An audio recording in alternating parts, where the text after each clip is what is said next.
Like I always say, if you're not down with the bullshit and you're down with the real shit, like and subscribe. Yo, I want to touch on something. Surrounding like, what is it for a man, especially like the black man? Black men,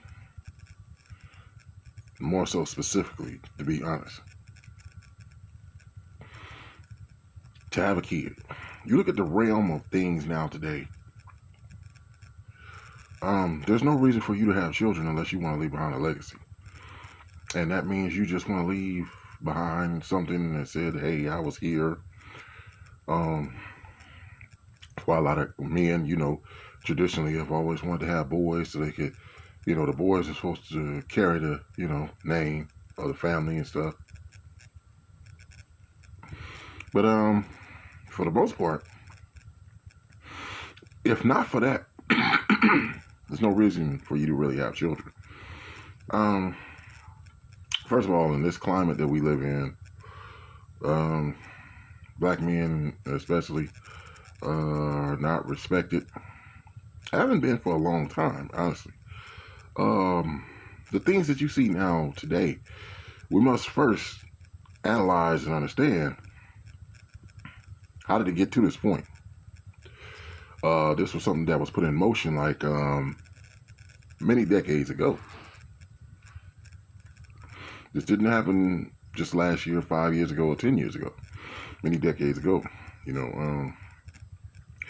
A lot of us really didn't understand the plot that was going on, and that was which was behind a lot of things that wind up being, even more so magnified now, like it is. See, you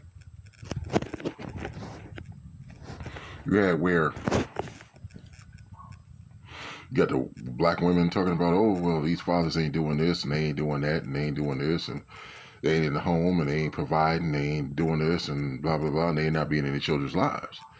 But you can say that, okay, fine. But what about the aspect and the reality about you guys, chasing the carrot that they were dangling in front of your face, saying that, yo, if you do this or do that, we'll give you these government benefits, but you can't have a man at home. You got to take that in consideration too. That's a part of the breakdown of the black family and everything. Part of it. Can't just put it on the men and say, oh, well, let's just focus on what the men did and leave out what the women did. How am I supposed to respect you as a grown adult when you're holding me to some levels of accountability and responsibility because I'm grown, but I can't hold the same accountability and responsibility to you? Then that means you're a child. But then you say, no, I want to be treated as an equal. That's BS.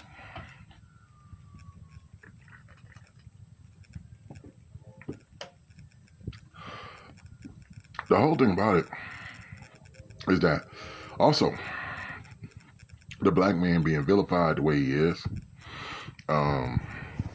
through social media, whatever forms of media.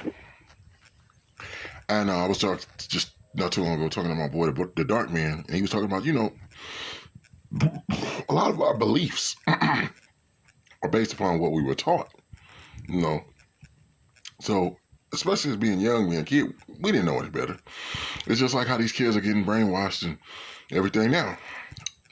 I say that as far as this pertains to, like, a lot of guys probably wonder, damn, man, why my kid's mom or my baby mama, why is she like the way she is? Why does she treat me the way she do? I'm trying to get out here. I'm trying to do this for her and my child. I'm trying to this and that, and this bro don't respect me, man. This bro be acting like, well, first of all, to all guys that live in the hood, they grew up with that kind of hood life raising, you must first understand, like, within the whole parameters of the hood by design was not meant to be a good place. That's the truth. A lot of poor people, a lot of hopeless-minded people, a lot of people with losing mentalities.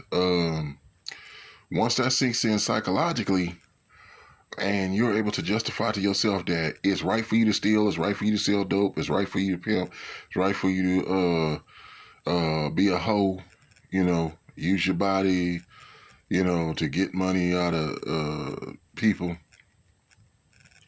The whole thing about it is your sense of humanity is really dwindled. Know what I'm saying? When they say it's a dog-eat-dog world, I mean, shit, within that confine of that hood, hell, there's no better example. The crabs in the bucket mentality, that's like ground zero as far as the study of people, like pertaining to social science. You take a community, and this is a community of nothing but poor people, uneducated people. So that's like saying this is a community of people that are not really grounded, logical thinkers. These are people that basically are survivalist type people. So everything they're doing is based upon like some form of instinct or, just based upon the lesser diminished aspect of knowledge that they have. So you're going to have more people going out, doing things, leaning upon their own understanding, and, that makes the hood a bad place to be. I mean, you have people talking about being true to the hood, coming back to the hood, always being down for the hood if you become successful and everything. But why do you think some people don't? Some people look at the hood, from a face value perspective. Hey, man, that place is bad, man.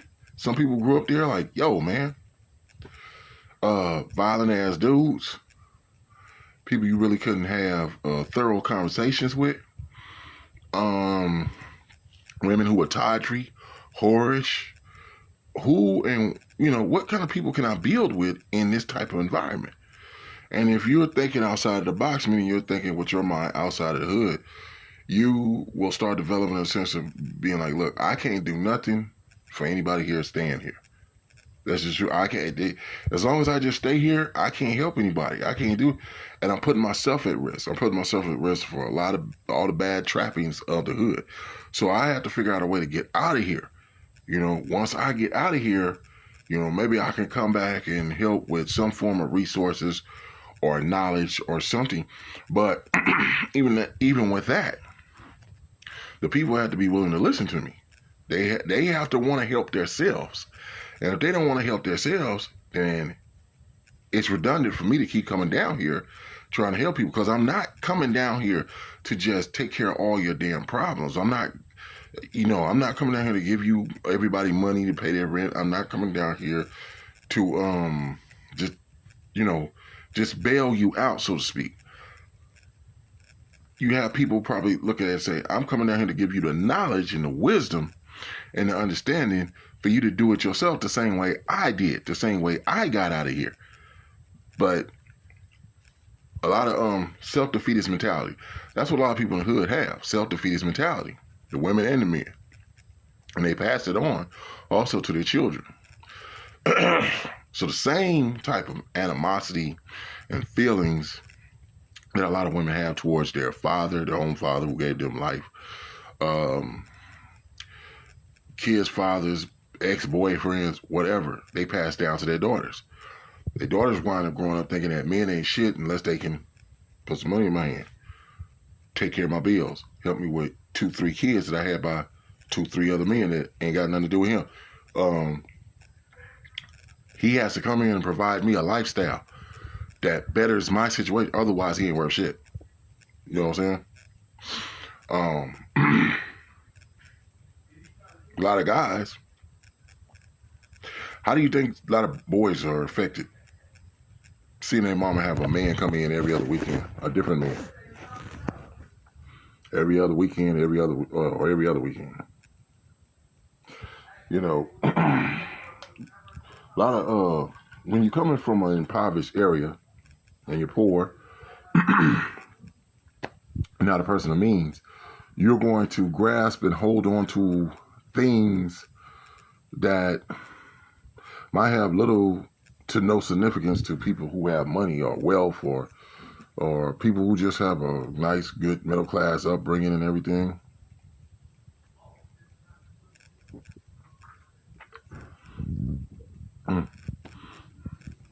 Yeah. When you're poor, you hold on to things that might don't necessarily have a whole lot of value, but you figure that's all I got. It becomes a mentality. So